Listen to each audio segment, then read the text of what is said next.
এমন সন্তানকে ছোটবেলায় লবণ খাইয়ে মেরে ফেলা উচিত কিংবা গলা টিপে মেরে ফেলা উচিত, যে সন্তান প্রকাশ্যে বাবা মাকে অপমান করে। কোনো বাবা মা যদি জানতো যে সন্তান জন্ম দেওয়ার পরে, লালন পালন করার পরে, বড় হওয়ার পরে বাবা মা অপমানিত হবে কিংবা বাবা মার কপালে অনেক দুঃখ দুর্দশা নেমে আসবে, তাহলে বোধহয় কোনো বাবা মাই কখনোই সন্তান জন্ম দিতে চাইতো না বা চাইবে না এখন অবধি, আর বড়ও করবে না। কথাগুলো বলার কারণ একটাই, এখন সোশ্যাল মিডিয়াতে কিন্তু একটা ভিডিও খুব বেশি ঘুরতেছে, আপনারা দেখতেছেন একটা নিউজ, যে একটা মেয়ে হচ্ছে বাবা মার বিরুদ্ধে গিয়ে প্রেম করে রিলেশন করে বিয়ে করেছে। তো সেটা বাবা মা মানতে পারছে না বা মানতে চাইছে না, সেক্ষেত্রে বাবা মা বাধা দিচ্ছিল। রাস্তায় হঠাৎ একদিন দেখা হলো, বাবা চাচ্ছিল যে মেয়েটাকে নিয়ে যাওয়ার জন্য, কিন্তু মেয়েটা তো হচ্ছে যেতে চাইছেই না, তার উপরে বাবার সাথে এমন অসম্মানজনক কাজটা করলো, এটা আসলে অভাবনীয়, এটা কখনোই মানার মতো না। একটা ছেলের জন্য, একটা পুরুষের জন্য তুমি বাবাকে এভাবে অসম্মান করেছো, এটা খুবই লজ্জাজনক। প্রত্যেকটা মেয়ের জন্য কিন্তু এটা লজ্জাজনক, কারণ হচ্ছে তুমি ঠিক আছে, তুমি এখন সাবালক হয়ে গেছো, তোমার মতামতের দাম আছে, তুমি বিয়ে করেছো, তোমার বাবা মা মানছে না, তুমি অন্যভাবে বুঝাইতেই পারতা, কিংবা হচ্ছে তোমার মতো করে তুমি চলতা। যেহেতু করেই ফেলছো, সেক্ষেত্রে তো আর কিছু করণীয় না। বাবা এমন করতো না যে তোমাকে ছাড়িয়ে নিয়ে যেত বা তোমার থেকে ছেলেটাকে আলাদা করে দিত, কিন্তু তুমি যে কাজটা করেছো, আমার মনে হয় না এখন আর কেউ তোমাকে সাপোর্ট দিবে, কেউ তোমার জন্য বলবে যে তুমি কাজটা ঠিক করেছো। যারা বলবে তাদের মেন্টালিটি আমি মনে করবো একদমই ভালো নয়।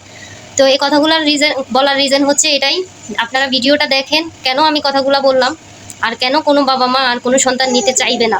ভিডিওটা দেখুন, তারপর আপনাদের মতামতটা জানান।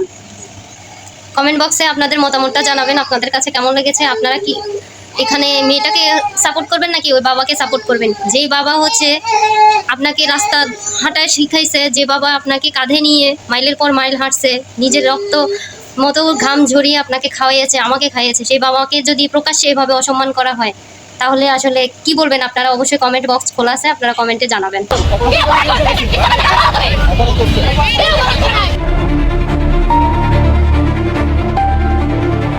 প্রথমে পরিচয়, এরপর ভালোবাসা থেকে সম্পর্ক, সবকিছুই চলছিল স্বাভাবিক গতিতে। তবে পরিবার রাজি না থাকায় শুরু হয় বাধা বিপত্তি। মাদ্রাসা শিক্ষার্থী এক তরুণ তরুণীর প্রেমের সম্পর্ক শেষ পর্যন্ত গড়ায় পালিয়ে বিয়েতে। ভালোবাসাকে পূর্ণতা দিতে তারা বিয়ে করে নতুন জীবনের পথে এগিয়ে যায়। সবকিছু যেন ঠিকঠাকই চলছিল, কিন্তু হঠাৎ করেই পরিস্থিতি বদলে যায় যখন সেখানে উপস্থিত হন মেয়ের বাবা। আর এতে যেন বদলে গেল সবকিছু। মেয়েকে পালিয়ে যেতে বাধা দেয়, প্রকাশ্যে বাবাকে থাপ্পড় মারেন মেয়ে।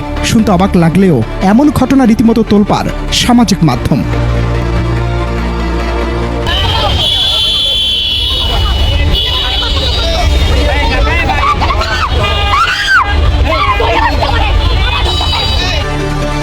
জানা যায় বিয়ের পর মেয়েকে ফিরিয়ে নিতে সেখানে যান তার বাবা। পারিবারিক সমাধান বা আলোচনার বদলে পরিস্থিতি উত্তপ্ত হয়ে ওঠে। সামাজিক মাধ্যমে ছড়িয়ে পড়া ভিডিওতে দেখা যায় মেয়েকে বোঝানোর চেষ্টা করলে পরিস্থিতি আরো জটিল হয়ে পড়ে। এক পর্যায়ে যা ঘটে তা উপস্থিত অনেককেই হতবাক করে দেয়। বাবার সঙ্গে ঘটে অপ্রীতিকর একটি ঘটনা, যা মুহূর্তে ভিডিও আকারে ছড়িয়ে পড়ে এবং তৈরি করে ব্যাপক আলোচনা সমালোচনা।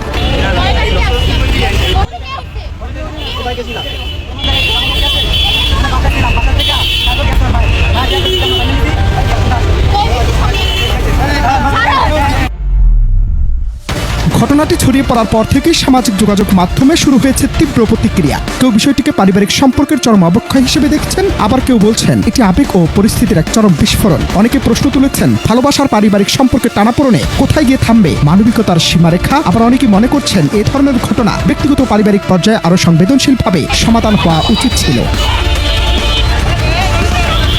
তবে ঘটনাটি ঘিরে মূল আলোচনায় উঠে এসেছে একটি বড় প্রশ্ন, ভালোবাসার টান কি কখনো পরিবার ও জন্মদাতা পিতার প্রতি সম্মানকে অতিক্রম করতে পারে? আইন, নৈতিকতা এবং সামাজিক বাস্তবতার জায়গা থেকে বিষয়টি এখন নানা দৃষ্টিকোণ থেকে বিশ্লেষণ করা হচ্ছে। বরিশালের এই ঘটনাটি শুধু একটি পারিবারিক দ্বন্দ্ব নয়, বরং সামাজিক মূল্যবোধ, সম্পর্ক, আবেগের সংঘাত হিসেবে এখন ব্যাপকভাবে আলোচিত হচ্ছে সর্বমহলে। অনন্ত হাসান মাসুদ, বাংলা টিভি।